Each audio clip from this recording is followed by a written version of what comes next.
عزیزان گرامی،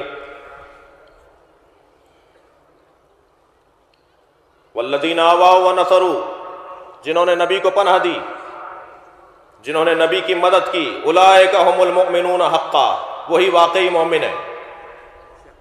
بہت سے لوگوں کو شوق ہوتا ہے جی قرآن سے دکھائیے،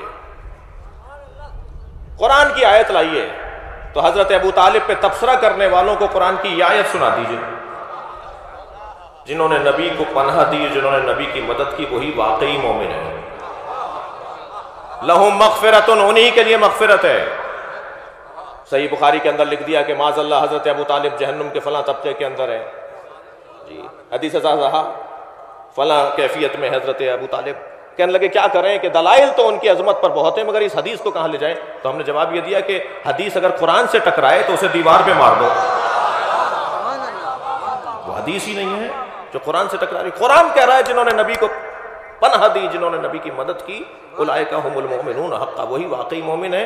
لہم مغفرۃ، انہی کے لیے مغفرت ہے، ورزق کریم، جملہ دے رہا ہوں، اور انہی کے لیے رزق کریم ہے۔ اللہ اصالتاً و بالذات خالق ہے، مالک ہے، رازق ہے، رب ہے۔ لہم مغفرۃ ورزق کریم، انہی کے لیے رزق کریم ہے۔ اللہ دیتا اہل بیت کو ہے، ہمیں ان کے طفیل میں ملتا ہے۔ لہم رزق کریم، ہم تو سب طفیل ہی ہیں بھائی، اصلی تو وہ ہے۔ اور کیسا عجیب ماحول ہے، عالمی سطح کے اوپر اس پر توجہ کی ضرورت ہے۔ ایام فاطمیہ شروع ہو رہے ہیں، نبی کی مکی زندگی اور نبی کی مدنی زندگی۔ نبی کی مکی زندگی میں ابو طالب، نبی کی مدنی زندگی میں حضرت زہرا، یہ دونوں نبی کی پناہ گاہیں ہیں۔ نبی کو مکے میں ابو طالب علیہ السلام چاہیے، مدینے میں زہرا چاہیے۔ حضرت ابو طالب کے ایمان پر بات کرنا تو توہین ابو طالب ہے۔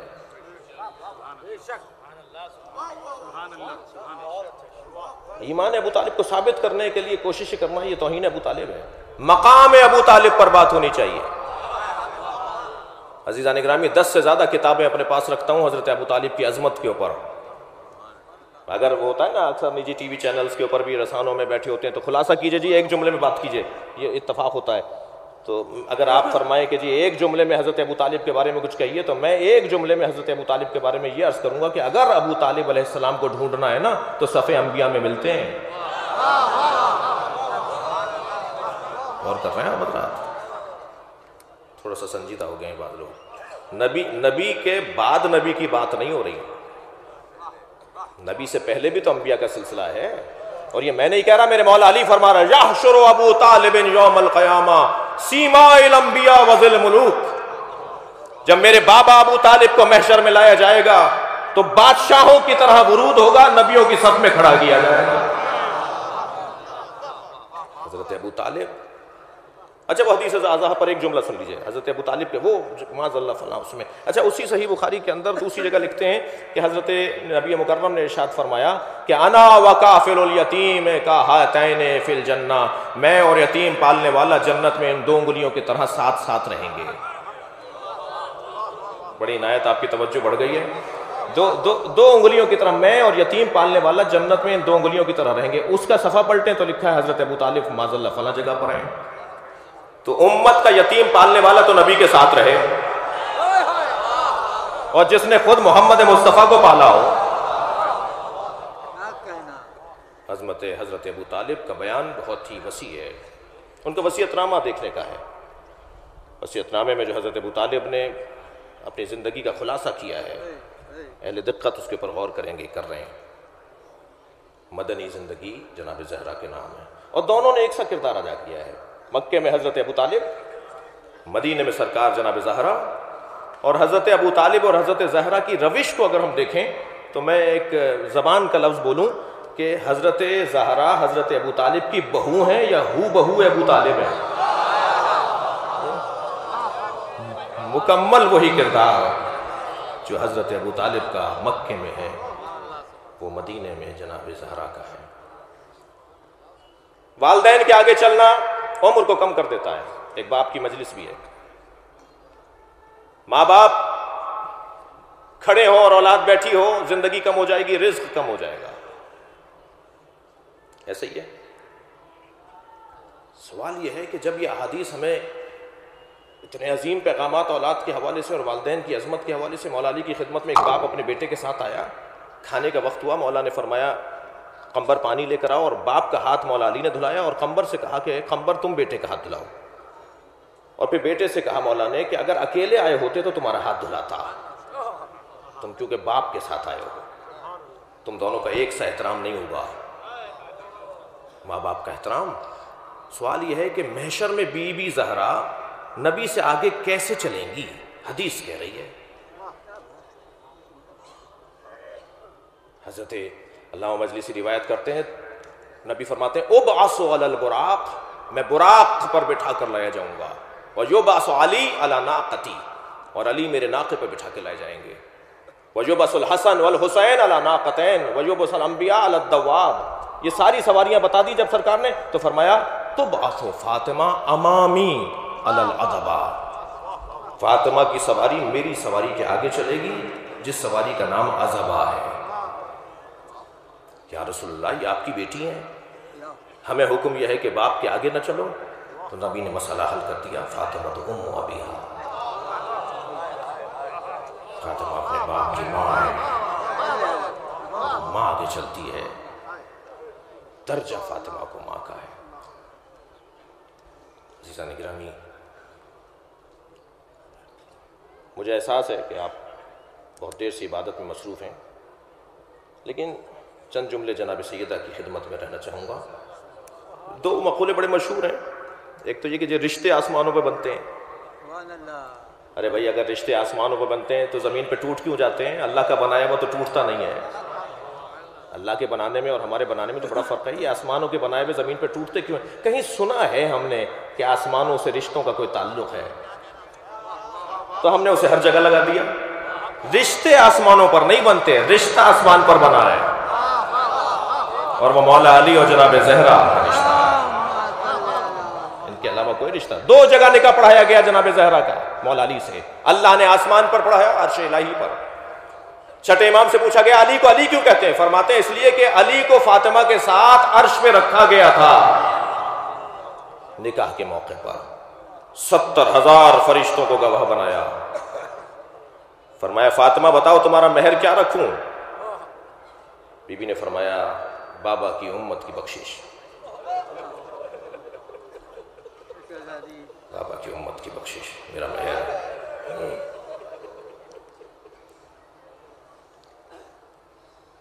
ایک جملہ فضائل کا سن لیے، مسائل میں پڑھوں گا. میں لکھنؤ پہلی دفعہ آیا ہوں اور آخری دفعہ آنے کا کچھ پتہ نہیں ہے، اس لیے کہ معاملات ہمارے بین الممالک کچھ ایسے ہی ہیں. برداشت کر لیجئے مجھے تھوڑی دیر. رشتے آسمانوں میں بنتے ہیں نا، اللہ نے وہ نکاح پڑھایا. کیا مہر ہو؟ امت کی بخشش. مہر دیتا کون ہے؟ فضائل سننے بیٹھے نا، کون دیتا ہے مہر؟ بھائی بولیے مہر دے دیا یا نہیں؟ ایک صاحب کہنے لگے یہ بیگمات سے شوہر حضرات دبے دبے کیوں رہتے ہیں؟ دوسرے نے کہا کہ ابھی تک مہر نہیں دیا ہے. تو اگر خطیب اکبر کی مجلس میں یہ ارادہ کر کے چلے جائیں جن کی شادیاں ہو چکی ہیں کہ مہر دینا ہے، بھائی یہ دینے کی چیزیں معاف کروانے والی چیز نہیں ہے. خیر معاف کرنا ان کا حق ہے. تو مہر دیتا کون ہے؟ شوہر دیتا ہے نا. تھوڑا سا بولیے، گردن ہلا دیجئے. شوہر دیتا ہے نا. بی بی فرما رہی ہیں کہ مجھے امت کی بخشش چاہیے. کون دے گا مہر؟ اب حدیث سنیے ذرا. اِنَّا لِبَابِ الْجَنَّةِ حَلْقَةٌ مِّن یاقوتۃ حمراء، جنت کے دروازے پر سونے کی بنی ہوئی کنڈی لٹکی ہوئی ہے، یاقوت کی بنی ہوئی کنڈی لٹکی ہوئی ہے، علی صفاح الذھب، جو سونے کی تختی پہ لگتی ہے. جنت کے دروازے پہ یاقوت حمراء کی کنڈی ہے جو جا کر سونے کی تختی پہ لگتی ہے. اذا دقت الحلقہ تنت وقالت یا علی یا علی یا علی. جب وہ کنڈی بجتی ہے تو اس سے آواز جو نکلتی ہے وہ آواز ہے یا علی یا علی. اللہ اکبر. حضرت آیت اللہ جوادی عاملی بڑا حسین جملہ کہتے ہیں کہ میں گیا اپنے استاد علامہ محمد حسین طباطبائی کی خدمت میں، صاحب تفسیر المیزان. حضور بتائیے جنت کے دروازے پہ علی علی کی صداؤں کا فلسفہ کیا ہے؟ تو میرے استاد نے بے ساختہ مجھے کہا جس کے گھر جاؤ گے اسی کو تو پکارو گے.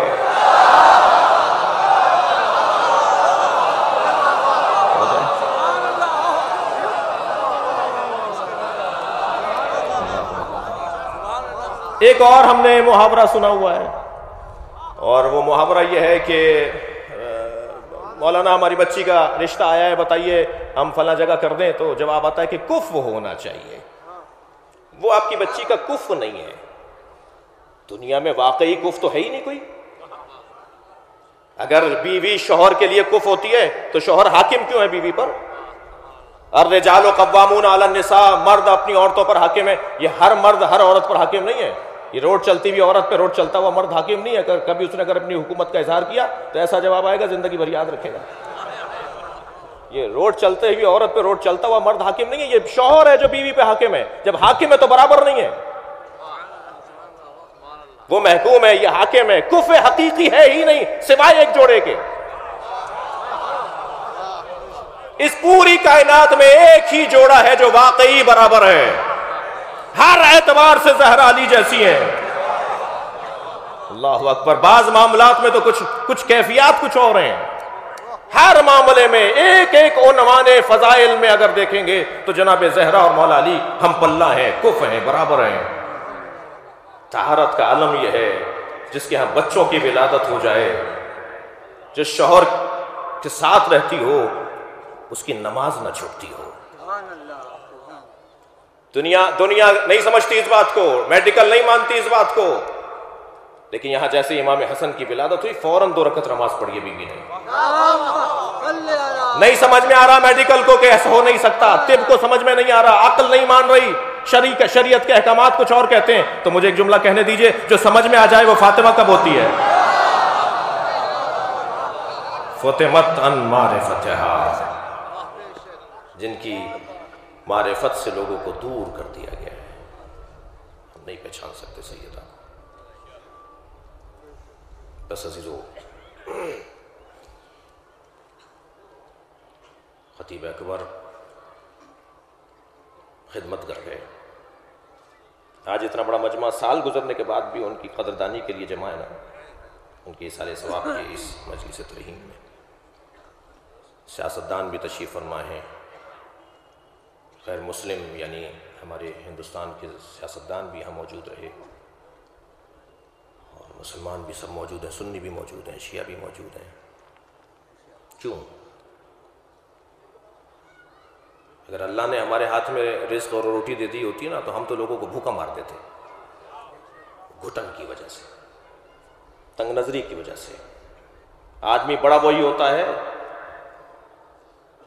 جو وسعت قلبی رکھتا ہو، وسعت ذہنی رکھتا ہو۔ توڑنا تو کارنامہ نہیں ہے، جوڑنا کارنامہ ہے۔